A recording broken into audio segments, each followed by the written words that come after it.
Hello everyone, my name is Prachi Dahiya and in today's video we'll be discussing about the initial strategies to prepare for UGC NET-JRF examination.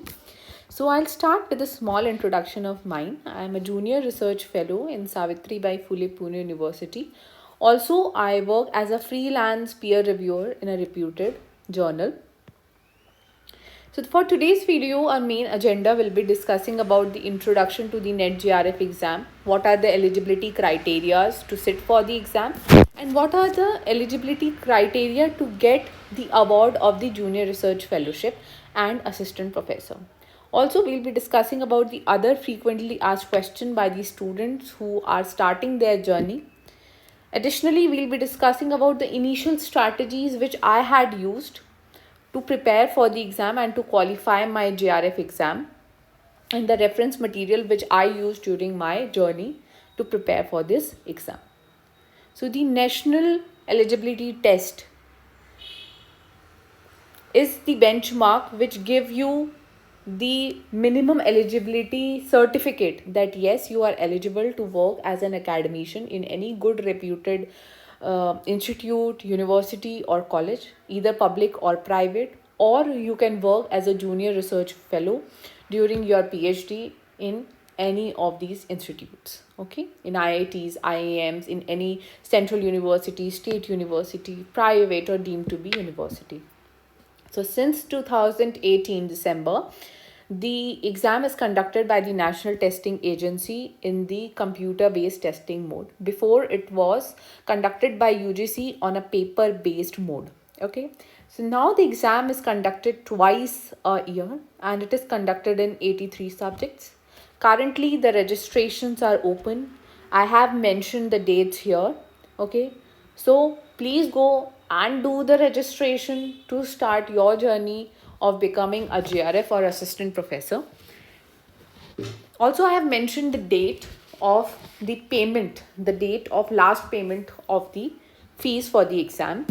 For more information regarding the payment and the registration, you can go to the FAQ section of the ugcnet.nta.nic.in. Okay, and in case you face any kind of problem, I'll also mention the contact number of UGC in the other slides of this video, and I'll also mention my own email ID. So in case you are not able to contact them, you can contact me, and if I'll be having any information related to your query, or I'll try surely to help you out in any of your issue. Now let's go to the marking schemes of the exam. So each question is of 2 marks, and one of the biggest pro of this exam is that there is no negative marking. So I always say my students that please go to the exam, attempt each and every question. There is going to be no scene that your marks will be reduced. So it's best to go and attempt each and every question to the best of your knowledge.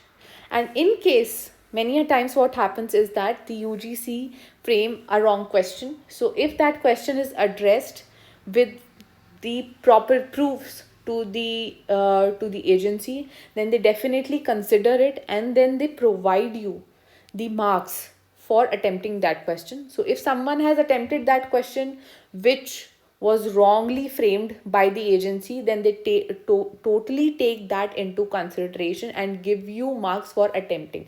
If you have not attempted, sorry, there will be no marks given to you. But if attempted, then definitely you will get the marks for it, even if your answer is totally wrong. Okay, then one more question, the general question which the students ask me is that, ma'am, in which subject do I give my exam? So dear, give your exam in the subject in which you are pursuing your masters. So if you are in the first year of your masters, yes, you are eligible to sit for the exam. The minimum eligibility to become eligible for the awardship of your JRF or assistant professor is that you have to complete your masters. You cannot leave your masters in between, because your masters is the minimum eligibility for the minimum eligibility of junior research fellowship, or to become an assistant professor and start teaching as an academician in a good institute. Okay, so completing your master's is one of the minimum eligibility to get the awardship. Okay, then one of the other question which is oftenly asked by students is that, ma'am, what is the minimum percentage? So again, I will say there is no minimum percentage. There is always a frequency that yes, this is the minimum percentage each year expected, but it's not fixed, it's not certain. The percentage which is certain is that the out of the total candidates, 6% with the highest marks will be eligible to qualify their exam. So for example, if there are 10,000 students, the first 600 with the highest marks will qualify the exam. Now, another question which is asked is, what is the upper age limit? So if you have qualified your exam for assistant professor, okay, then there is no upper age limit. Any person of any age can go and sit for the exam.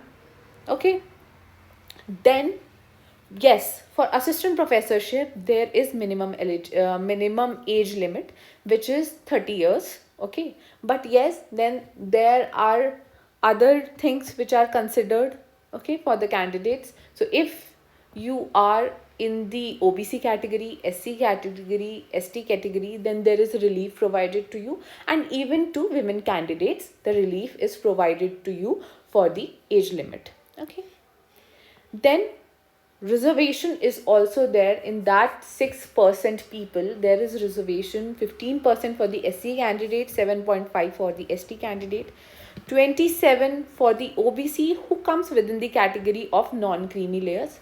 So please go and check all of this in which category you fall.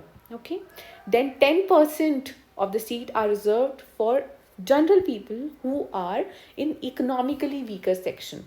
Okay, so you should go and check that. Also, there was before 4% reservation for people with disability. Now that has been increased to 5%. Okay, so the people with disability of more than 40%, they get the 5% reservation. Okay, one more thing which I would like to tell you is that please get your certificates of disability. Okay, because they ask for it later on when you go to get your JRF availed. Fine. Then in this slide we'll talk about the scholarship related information.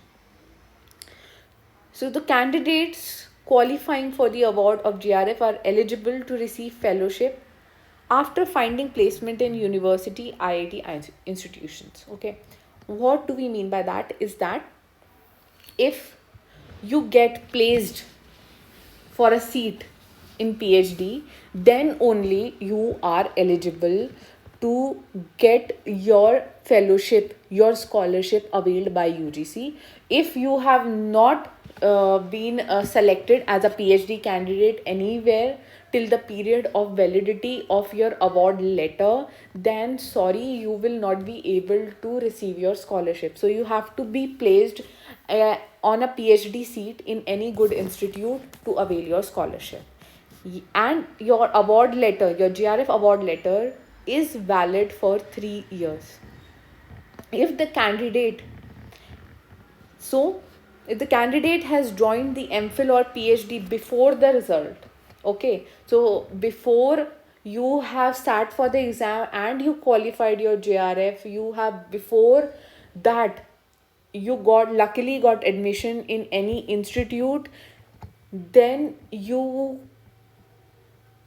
can go and get your fellowship only after qualifying the exam. Okay, so for example, in 2020 you got the admission, but you were able to qualify your JRF in 2021. So dear, you are going to get your scholarship not from 2020 but from 2021 when you have qualified your exam. Okay, then coming to what are the initial strategies to start preparing for the NET-JRF exam. So we'll start with the marking scheme here. So the paper is divided into two sections. Paper 1, paper 2.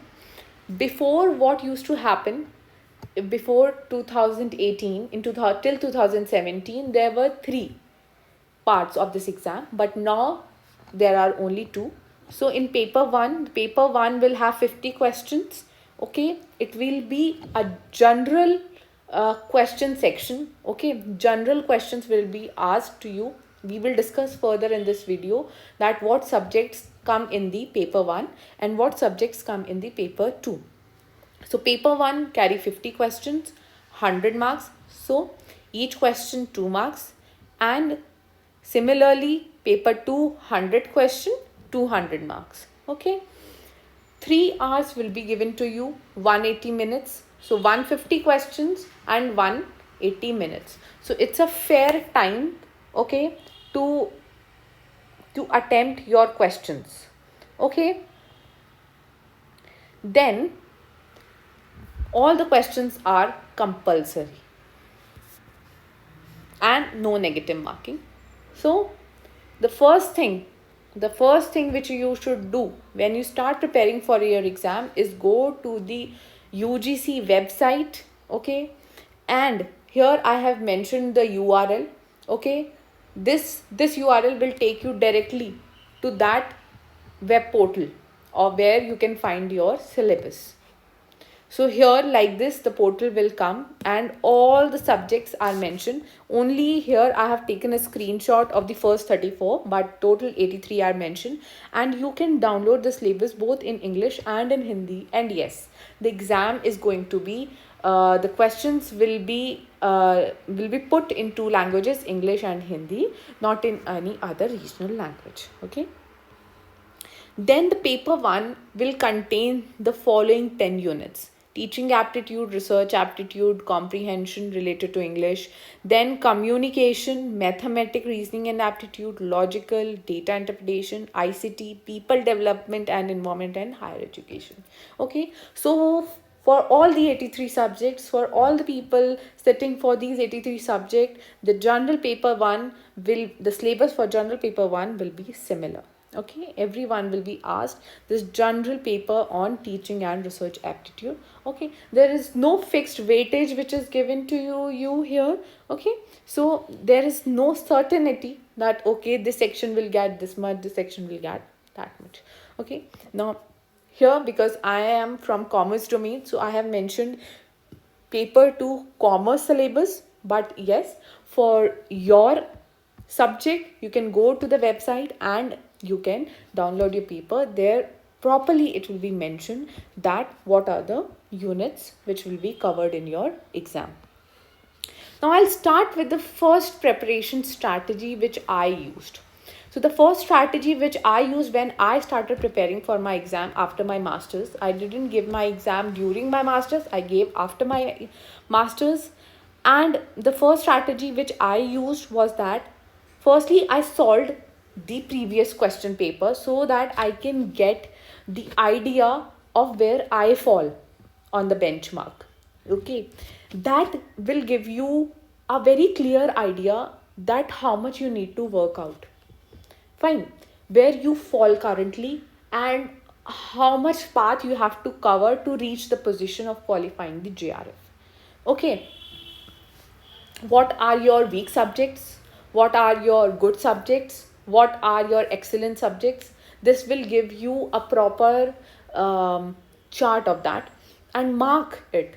What are your weak subjects, and start preparing firstly for the subjects which you are weak in, because that are going to take more of your time. Okay, so this was the first step which I took. Then the second step which you should take is that buy a reference material other than your notes, other than the books which you used during your masters to study the following subjects which are mentioned in the syllabus. Also take these reference materials. Okay, definitely these are nothing in comparison to the textbooks which you have referred during your masters, but these are definitely going to give you an overview or will definitely help you to channelize, okay, your preparation. So I myself used Truman and Arihant both. I didn't use KVS Madan. I'm not going to say anything bad, but during my time when I was preparing KVS Madan had some wrong answers. So I avoided that book, but I don't know how much they have improved now. But Truman is one of the best books which I came across during my time. Arihant was a bit easy, which I considered was not covering much of the material, but Truman was definitely covering lot more material as in comparison to the Arihant one. But I used both. I solved the back question of both. I, along with my reference material of my masters, I used these to solve more and more questions. Other than that, I was giving other exams also, like I gave my set before my net. Okay, so I gained confidence through that. I came across that okay, these are the type of question. Also, I have solved the back previous questions, so all that gave me a lot of help.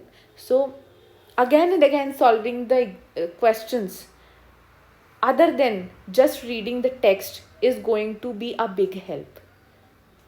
Fine. And the step 3 which I'll say is start preparing your notes from the very starting. Okay, so start firstly with the tough subjects in which you are bad. So for example, in commerce I was very bad in taxation. Okay, and I was very good in economics. So till the very last, I didn't touch economics because I was very much confident about it. So I didn't touch, and I kept on banging my head in taxation books. I used one of the book which was used by my CA friend. I used that book. I will put that in the comment section. Okay, which book I used to prepare for my taxation journey for my JRF. So start preparing like that, and definitely you will achieve success. Thank you for listening till the last.